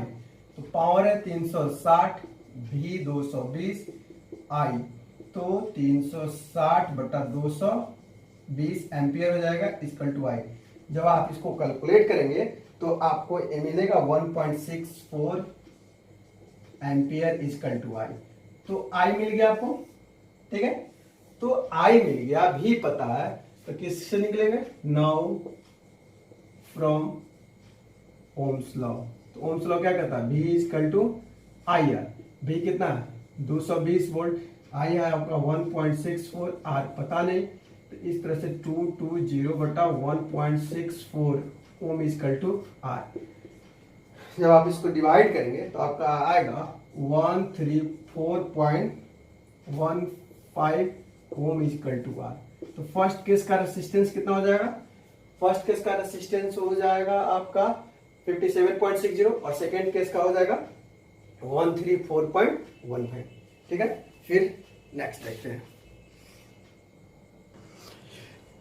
Heating effect of current में कहता है कि जब आप किसी कंडक्टर में करंट पास करेंगे तो कुछ देर के बाद वो हीट होना शुरू हो जाएगा, ठीक है। जब वो हीट होगा, इसी प्रोसेस को बोलेंगे हीटिंग इफेक्ट ऑफ करंट। जैसे आप बॉल को ऑन करना रहता है तो क्या करता है, जैसे स्विच ऑन करते हैं तो थोड़ी फ्यू सेकंड बाद वो बॉल हीट होना शुरू होता है, तभी आपको लाइट देता है, ठीक है। तो ये होगा हीटिंग इफेक्ट ऑफ करंट। इसी चीज को लिखा गया, when electric current is pass through a high resistance then resistance wire becomes very hot. जब आप किसी वायर में, कंडक्टर में करंट पास करोगे तो वो क्या हो जाएगा, गर्म हो जाएगा और हीट प्रोड्यूस करेगा। इसी प्रोसेस को बोलेंगे हीटिंग इफेक्ट ऑफ करंट। इसका दूसरा नाम है जूल्स लॉ ऑफ हीटिंग।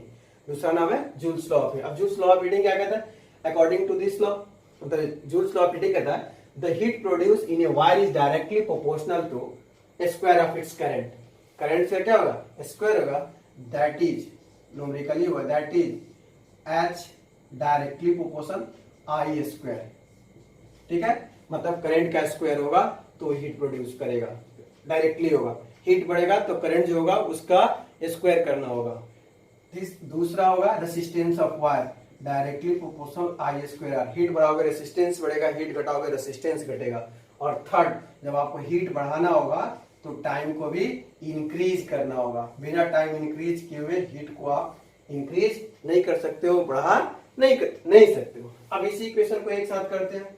तो नाउ फ्रॉम इक्वेशन 1, 2 एंड 3, तीनों इक्वेशन को एक साथ करते हैं तो लिखते हैं H directly proportional I square R T.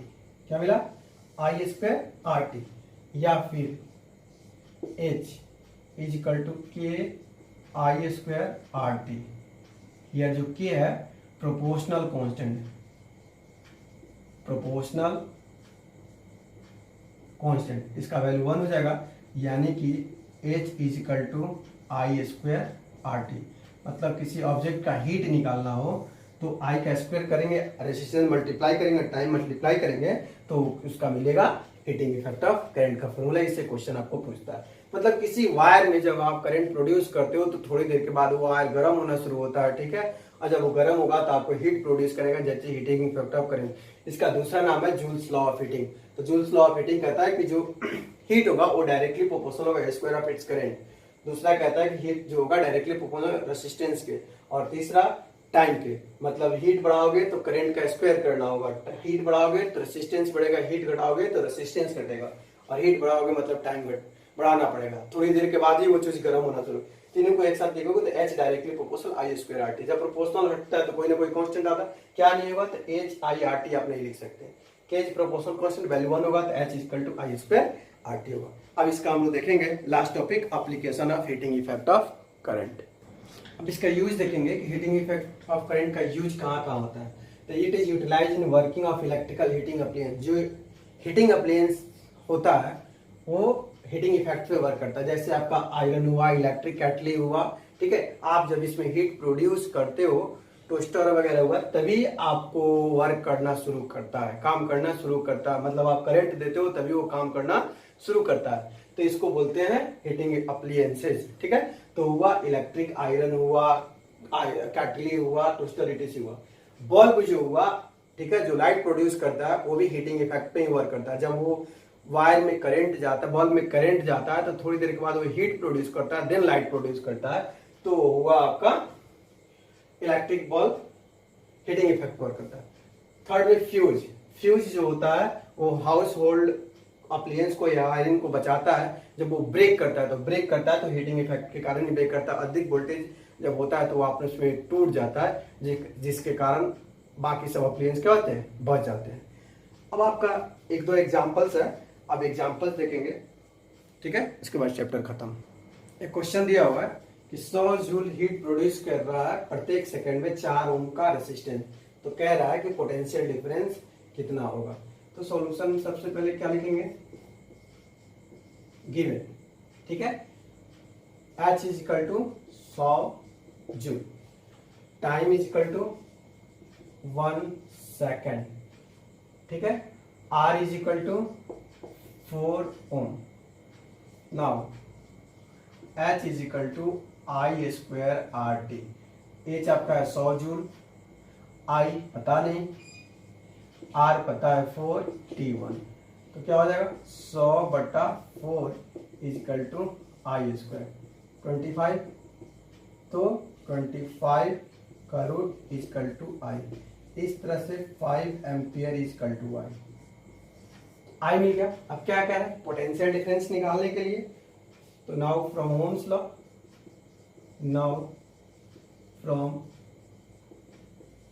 Ohms law V is equal to I R, ठीक है। तो I कितना है आपके पास 5, R है 4 और V हो जाएगा यानी कि V, तो V इज इक्वल टू कितना हो जाएगा 20 वोल्ट। इस तरह से पोटेंशियल डिफरेंस उसका कितना हो जाएगा 20 वोल्ट। लास्ट एग्जांपल से लास्ट क्वेश्चन है, कह रहा है कि एक इलेक्ट्रिक बल्ब है, उसको कनेक्ट कह रहा है 220 वोल्ट जनरेटर से, करंट 0.5 एम्पियर दे रहा है। तो कह रहा है कि पावर कितना होगा। तो सबसे पहले गिवन दिया हुआ V is equal to 220 volt और I is equal to 0.5 ampere. तो V know that P is equal to क्या होगा V इंटू I। V है 220 और I है 0.50, ठीक है। तो 220 इंटू 50/100, 20 से 20 गए, तो 5 दूना 10, 5 दूना 10 1 11 पावर, तो पावर सॉरी 5 दूना 10 1 11, तो पावर कितना हो जाएगा 120 वाट। कितना पावर हो जाएगा 120 वाट। अभी लास्ट एग्जांपल था, हम लोग नेक्स्ट में देखेंगे, नेक्स्ट क्लास में हम लोग देखेंगे एनसीईआरटी इंडेक्स क्वेश्चन और एक्सरसाइज का जो क्वेश्चन है उसका सॉल्यूशन कैसे करेंगे, हम लोग नेक्स्ट वीडियो में देखेंगे, नेक्स्ट क्लास में देखेंगे।